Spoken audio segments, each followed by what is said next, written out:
તમને માસી દુખાવો કેવો થતો? મને તો હાથ ચાલવું પડતો, અમારા બાબાએ હાથ ચાલ્યો હતો એટલો દુખાવો થતો? એટલો એમ ને? દુખાવો હાલી જ ન શકતા? હાલી ન શકતી હો. બરાબર. ગોઠણમાં સવારના ભાગમાં કેટલી સોજી વાર જતો? તો હુઈ ઓલા રોતી. હે હા બરાબર. કહું બહુ હાલા ચાલવામાં બહુ તકલીફ પડતી હા એમ ને? બહુ એટલે વાત જ જવા દે સાહેબ.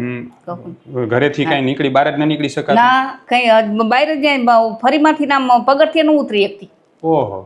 મોટી ઉંમરે જ્યારે ગોઠણનો ઘસારો શરૂ થાય ને દુખાવો ખૂબ વધી જાય ત્યારે આપણી આયુર્વેદની દવા કેટલી ઝડપથી કામ કરે છે. માસી શું તકલીફ હતી તમને? મારે અહીંયા ગોઠણમાં જેવા દુખતું હતું ને અચાનક એવું થઈ ગયું સાહેબ. હા, અને એ કેટલા મહિનાથી શરૂ થયું હતું? મારે એ 1.5 મહિનો થયો. 1.5 મહિના થયું હતું. અને ગોઠણમાં જે દુખાવો થયો હતો તો એના માટે તમે કેટલા ડોક્ટરને બતાવ્યું હશે? એ એકને બતાવ્યું. બરાબર તો છે. એમ કીધું હતું કે 12 દિવસ કે આરામ કરો કે. હા તે 12 દિવસ આરામ કર્યો હતો પણ ફેર નહોતો પડ્યો ઠામકો. બરાબર.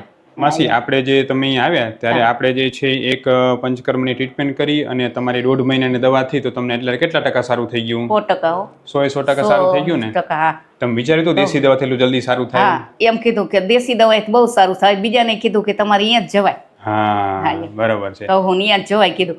નતર આજુબાજુ વાળા અમારા ગામના જે મોરબીના આવ્યા હતા ને એને કીધું કે સારામાં સારું છે. બરાબર.